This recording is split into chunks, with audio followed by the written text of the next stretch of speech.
Our next speaker is Sam Weinstein, who's just retired from a trade union. I got 2 days to go. Oh, who will have, in 2 days, who will have, his day of retirement is May 1st. Very significant, because it's Workers' Day, yes. And he knows from the inside how the unions operate. He will be followed, by the way, by Maggie, Ronayne, who will speak to us about another part of the 1%, academia. Nell spoke about a lot of the stuff that I'm going to be speaking about, but just on the other side.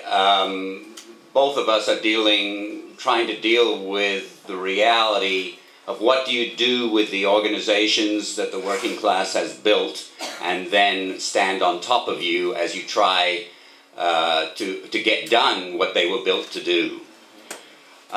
There's a direct line from Tunisia and Egypt through Wisconsin to Occupy Wall Street and the occupation movement throughout the world. And I want to use Wisconsin as an example, both because I was there and I was one of the occupiers before the word became as popular as it is now, a year ago, and because it does exemplify in a lot of ways both the best and the worst of the union movement and can really illustrate a lot of the stuff that we're talking about. The governor of the state, Scott Walker, was newly elected, came in on a extreme right-wing program, and immediately instituted a couple of laws that basically cut taxes to the rich and corporations, gutted social services in the state of Wisconsin, cut pensions and health care to public employees, and as a coup de grace, basically made unionization of public employees in the state of Wisconsin illegal. It was a program put together, apart from anything else, by the Koch brothers, and that's spelled K-O-C-H, Koch. Some of you may know the Koch brothers. Those of you from the United States, they're becoming more and more famous, and they're the ones who put together the organization called ALEC, which is now being blamed for all kinds of right-wing legislation all across the United States.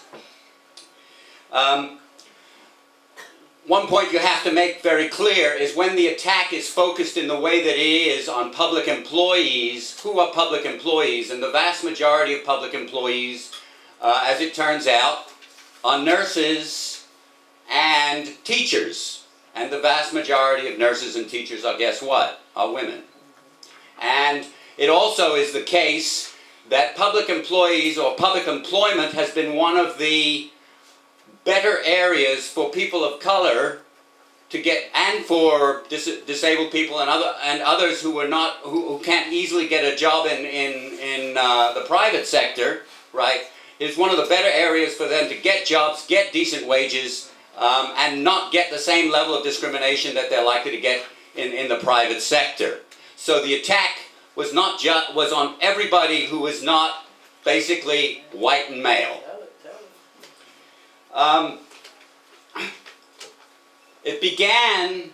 He announced the law and the laws, and that evening, 10 teaching assistants at the university put up a picket line outside the State House. Unionized teaching assistants. And I have to say this: teaching assistants have practically nothing. They do probably 90% of the teaching at the university and get paid about 10 bucks an hour, which is barely above the minimum wage, right? It snowballed. Within a week, hundreds of thousands of workers and their families and other members of the community had come out, occupied the state building, the fundamental structure of the state, right? Had occupied it, forced the Democrats to leave the state, and had basically made the state as a power collapse.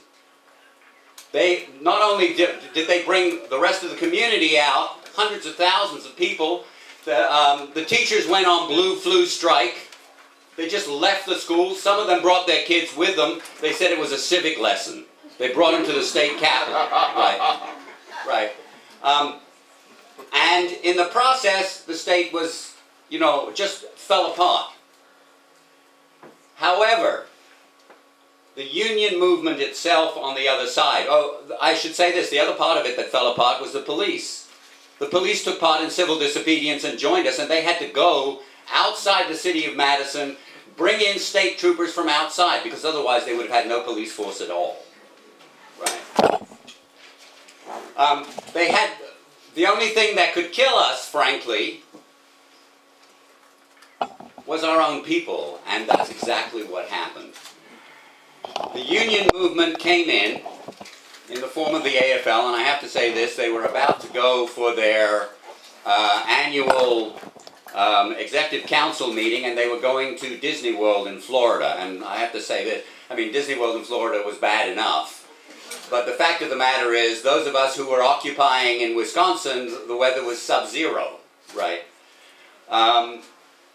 And further than that, they set up a headquarters, because this supposedly was the unions that were doing this. They set up a headquarters, not in the state capitol. They set up a headquarters 3 blocks away in a very nice hotel.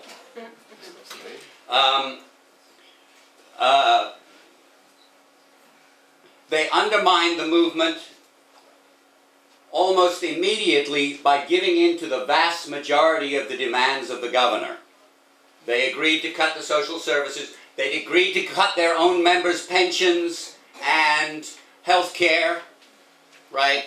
They agreed to all of these demands, right? The only one they fought for was the right to form a union, right? Again, what Nell was saying in terms of the institution becomes more important than the class, and more important than the rest of us out there. Rather than centralizing the occupation, because what was clearly happened, the state had fallen apart around this occupation that was in the state capitol. Rather than centralizing that, they sent people out of the city. They had all kinds of excuses for why they did it. They didn't invite anybody to come to Wisconsin, although people were pouring in from all over the country. This was clearly the center of a massive struggle. Furthermore, when they had a massive rally of about 250,000 people, there were 9 or 10 Canadian trade union leaders who had come to take part in the event. They wouldn't let them speak. They did, in essence, everything they could to disorganize the movement, right? And then they managed, unfortunately, to funnel it into a legal avenue.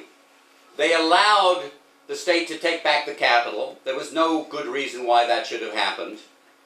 All the good things that we know about from the Occupy movement, which is allowing every section of the movement in, the anti-war movement, the anti-disability movement, etc., etc., all of those were present, all of them were taking part, and all of them were given a voice. This was really the precursor to Occupy Wall Street in a lot of ways, right?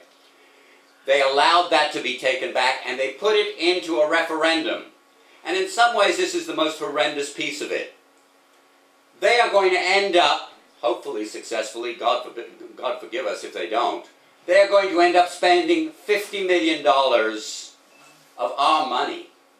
And that's what the unions represented to some degree, is they represent a concentration of working class money. I mean, I've heard Margaret speak on several occasions about how she, you know, you can't get a look in when you're a grassroots organization from the unions, they don't give you any money and so on. And the part of the reason that people are going to the unions for money is because they have so much. It is a massive accumulation of working class money in an organization that was meant to defend the working class. Right. And therefore should belong to all of us, for all of us. The reality is they have turned that into a legislative struggle, which is something that they understand, something they can control, and something that is not going to get out of hand. Right. They have thrown an incredible opportunity away. But one thing became very clear in Wisconsin, and I'll end with this. One thing became very clear, is when we get together in that kind of a way, the state, all the power that they have suddenly disappears. It's nothing. They have nothing. They got it all from us, and we don't want to give it to them anymore. Thank you. Maggie of Northern Ireland, no. Of University, National University of Ireland. I knew there was an N there, you know. Galway. Archaeology. Okay, I am an academic. I am also a member of the Global Women's Strike, thankfully. That's what saves me. I've been an academic for about 20 years, God help me. And Salma, hear you in the bus. Salma asked me to speak about how academics fuck up the movement, and I was sitting down there thinking, let me count the ways. How do I hate thee? How do I hate thee? I think the first thing is academics assume they're in charge. In any situation, they come in and they assume that they are the ones with the knowledge and they are going to give it to other people, and they have the right, just by virtue of whatever degrees that we have, or our job, our position in the hierarchy, that somehow we get to tell everyone else in the room what to do and how to do it. The second thing is academics don't understand very much, and because they don't understand, they don't know racism, they don't know sexism, they don't know class, they don't know shit about any of it. So because they don't, but because they assume they're in charge, they at the very best water down, you know, the demands of the movement, what the struggle is about, what people are trying to do. They have this thing with language, you might have noticed, where they cannot speak in words that, you know, we can all understand, or, you know, even words that have more than five, you know, that less than 5 or 6 syllables. And that's connected with the other thing that they often talk about and have, which is this thing called theory. And theory, you know, it's a way to avoid taking sides. It's a way to avoid clarity. It's a way to avoid supporting grassroots women and men in struggle, because you can wrap yourself up in all of that and have a nice discussion with a lot of other academics at a conference that costs a few £100 to attend, and go home and it's all very nice, and, you know, nothing happens at the end of it. I think, you know, one of the ways in which academics are used, I mean, at very best, you know, they can be just irrelevant, but one of the ways in which they are often used by the 1%, or the way they can be used, is through their own ambition, their personal ambition and careerism. You know, that they want to get ahead, they want to have power, they want their name, their reputation and all of that, and they end up fighting for funding for projects which are, you know, as I said, at best irrelevant, but a lot of the time are actually undermining the movement and undermining the 99%. And just to explain now, you know, Sam mentioned a little bit of this, the corporate takeover of the universities, where they are, it's just like working in a corporation, the work that I do now.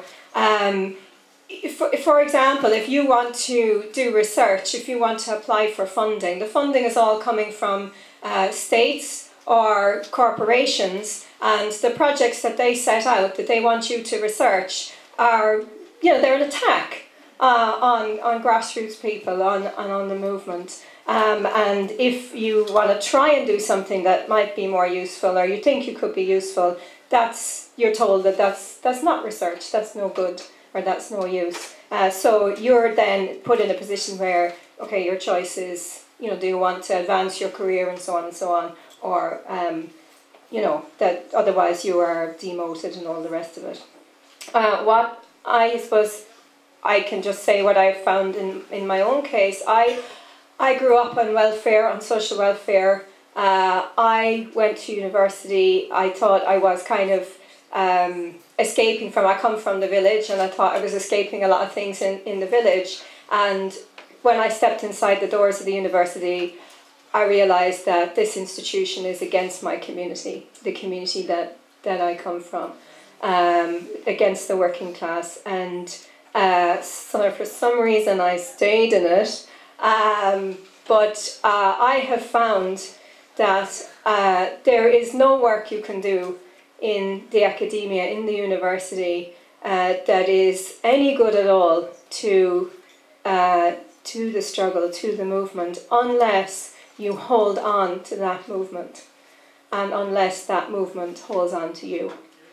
And I mean by holding on, I mean actively, I mean cussing you out, calling you on, because with the best of intentions, you will be constantly, and I feel it myself every day, you constantly feel the pull of the state away from the movement and from the community that you want to be useful to. So mutual accountability, holding on to each other is the only way, and as people have been saying, every day, you know, trying to work out how that's going to happen is the only way that an academic can be in any way useful.